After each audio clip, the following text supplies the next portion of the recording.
अब जैसे ही CJI D Y Chandrachud ने जस्टिस संजीव खन्ना को नेक्स्ट सीजेआई पोस्ट के लिए नॉमिनेट करते हुए अपना सक्सेसर डिक्लेयर किया है, वैसे ही एक एक करके सारी नजरें सीजेआई डीवाई चंद्रचूड़ पर आ टिकी है कि वे अपने टेन्योर के अंत में और कौन से इम्पोर्टेंट अनाउंसमेंट्स, ऑर्डर्स या जजमेंट्स पास कर सकते हैं। इम्पोर्टेंट जजमेंट्स की बात करें तो सीजेआई डीवाई चंद्रचूड़ ने हाल ही में section 6A of the citizenship act 1955 की वैलिडिटी को अपहेल्ड करते हुए असम में 1971 के पहले तक मौजूद इनलीगल माइग्रेंट्स के सिटीजनशिप को सेफ रखा है और जिसके साथ ही उन्होंने एक और दूसरे इम्पोर्टेंट मैटर की हियरिंग शुरू की है, इसके बावजूद कि वे अब कुछ दिन और ही इस पोस्ट पर मौजूद है। यहाँ हम बात कर रहे हैं सीनियर एडवोकेट्स इंदिरा जयसिंह और करुणा नंदी द्वारा उठाए गए मैरिटल रेप की क्रिमिनलाइजेशन केस की, जिसमें पिछले हफ्ते शॉक देते हुए यूनियन ने अपनी ओर से कह दिया था कि मैरिटल रेप को क्रिमिनलाइज करने से मैरिज इंस्टीट्यूशन में दिक्कतें आ जाएगी। इन सारी खबरों से तो हम समझ सकते हैं कि लास्ट के कुछ दिन सीजेआई डीवाई चंद्रचूड़ के लिए काफी हेक्टिक रहने वाले हैं। इन सारे केसेस में से एक केस शायद सबसे ज्यादा इम्पोर्टेंट हो जाता है, जो कि सीजेआई डीवाई चंद्रचूड़ द्वारा दिए गए उनके सबसे ऐतिहासिक फैसले से जुड़ा है। यहाँ हम बात कर रहे हैं आर्टिकल 370 केस की, जिससे जुड़ा एक न्यू मामला सीजेआई के सामने आ पहुंचा है और भला वे कांग्रेस की ओर से मौजूद एडवोकेट्स पर क्यों भड़के हैं, चलिए देखते हैं। अब जैसा कि हम जानते हैं कि जम्मू और कश्मीर में प्रेसिडेंट्स रूल रिवोक हो गया है और अभी बीते दिन उमर अब्दुल्ला ने new CM of Jammu and Kashmir की ओथ ले ली है। पर वहीं इस सरकार की फंक्शनिंग में कुछ दिक्कतें आ सकती है जब जम्मू और कश्मीर की स्टेटहुड अभी तक रिस्टोर नहीं हुई है और वो अभी तक एक यूनियन टेरिटरी है, जिसको ध्यान में रखते हुए सीजेआई डीवाई चंद्रचूड़ के सामने सीनियर एडवोकेट गोपाल शंकर नारायण ने उनकी एक एप्लीकेशन को जल्दी लिस्ट करने की मांग की। इस एप्लीकेशन की डिमांड ये थी कि जम्मू और कश्मीर के स्टेटहुड को 2 महीने के अंदर रिस्टोर किया जाना चाहिए और इसमें और डिले की सख्त जरूरत नहीं है। सीनियर एडवोकेट गोपाल शंकर नारायण ने ऐड किया कि there is an miscellaneous application in the article 370 matter, the implementation for conferring statehood, it has to be time bound. अभी मामला सीजेआई के सामने वापस से इसलिए उठा है क्योंकि आपको याद होगा कि आर्टिकल 370 की एब्रोगेशन के साथ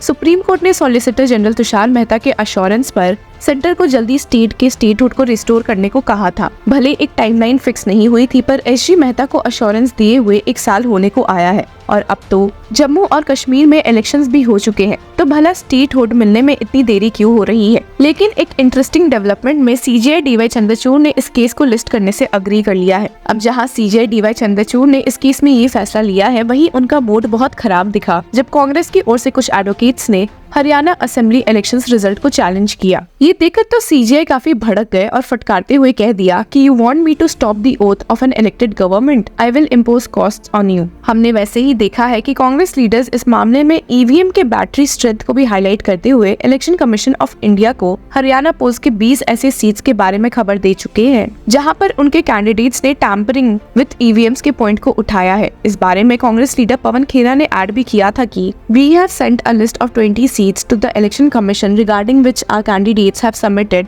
written and verbal complaints of 99% battery charge. This issue was raised on the day of counting. This is a strange coincidence that the machines which displayed 99% battery charge were the ones on which Congress was mostly made to lose. The machines with 60 to 70% battery charge are the ones on which Congress won. Why did this happen? पर Congress party के इन सवालों से chief election commissioner Rajiv Kumar तंग ही नजर आए थे, ये कहते हुए कि अगर रिजल्ट आपके फेवर में नहीं होगा तो आप इस पर सवाल उठा देंगे तो ये कैसे सही है। कांग्रेस पार्टी ने ईवीएम्स को फ्लैग करते हुए यहाँ तक भी कह दिया था कि if electronic voting machines would be used, the BJP government and the election commission can do anything. अब इन सब के अलावा सुप्रीम कोर्ट में आज के दिन मैरिटल रेप केस से जुड़ी कई इंपॉर्टेंट बातें सामने आई हैं, जब सीजेआई डीवाई चंद्रचूड़, जस्टिस जेबी पर्दीवाला और मनोज मिश्रा की बेंच के सामने इस केस की सुनवाई शुरू हुई। स्टार्टिंग में ही क्लियर करते हुए चीफ जस्टिस ऑफ इंडिया ने समझाया कि इस केस का मेन इशू है the constitutional validity of the marital rape exception. Senior advocate Indira Jaising के आर्गुमेंट को नोट करते हुए सीजेआई ने कहा कि the core issue is of constitutional validity.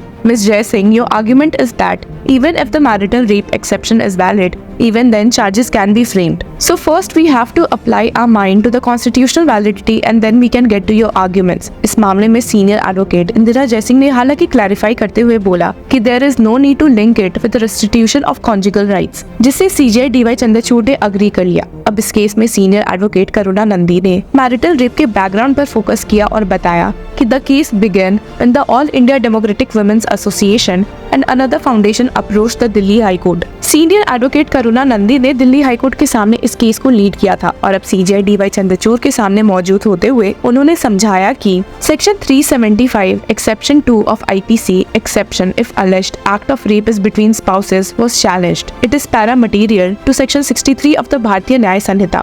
Both provisions and the tiny difference are laid down before the bench. Sexual relations के consent पर जोर देते हुए सीनियर एडवोकेट करुणा नंदी ने फर्दर ऐड किया कि it's a yes means yes issue. Consent means when the woman expressly gives consent. और new criminal laws को ध्यान में रखते हुए सीजीआई ने इंडियन पीनल कोड और भारतीय न्याय संहिता के डिफरेंस को हाईलाइट किया और कहा कि when the wife is below 18 it is rape and when it is above 18 it is not.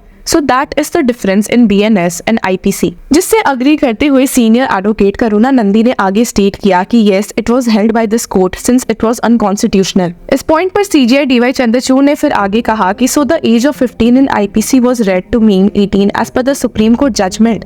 So we have to judge whether any sexual intercourse with a wife above 18 is not rape. That is the ground. जिसमें further add करते हुए senior advocate Nandi also addressed the issue of non-consensual anal intercourse और एक loophole in the exception clause को point out करते हुए she added, anal intercourse is exempt under exception 2 if committed by the husband. Non-consensual anal intercourse, of course, consensual anal intercourse after navtej judgment is not a crime. इस मामले को clarify करते हुए CGI ने जब आगे कहा कि so exception 2 says that anal or vaginal intercourse with wife above 18 is not rape and that is what you are challenging, तो सीनियर एडवोकेट नंदी ने उनसे अग्री किया। इस पॉइंट पर सीजीआई ने एक हाइपोथेटिकल सिनेरियो दिया और कहा कि if a man causes another person to have sexual intercourse with his wife, then it will fall under exception 2.